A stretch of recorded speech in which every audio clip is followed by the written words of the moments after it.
My name is JC Schwalbeck, and I'm here at MarineMax Fort Myers, and today I'm going to show you the 2020 model of the 420 Boston Whaler Outrage. Let's go aboard. This 420 Outrage is powered with Mercury Verado 450Rs. Absolutely powerful presentation, as well as an extremely sexy look. As we step aboard the boat, you'll notice first of all we have ample seating in the transom. We have a port side dive door that allows easy access from the dock, as well as easy access into and out of the water. The main helm seat consists of 3 captain's chairs.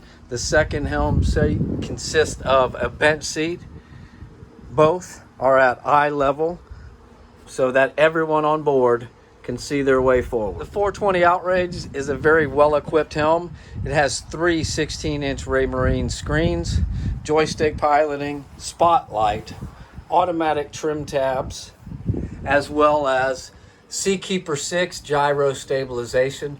Makes this helm area not only extremely functional, but extremely comfortable. As we transition forward, notice it has ample seating forward, both above the garage, as well as your table and bow seating is extremely comfortable. Sits a lot of people around the table, or both sides articulate up and become lounge seats on either side. The garage storage seat also comes forward to allow seating for the table. This 420 Outrage is available at MarineMax Fort Myers. Come by and see me, ask for JC. I'll be happy to walk you through the boat personally. Have a great day.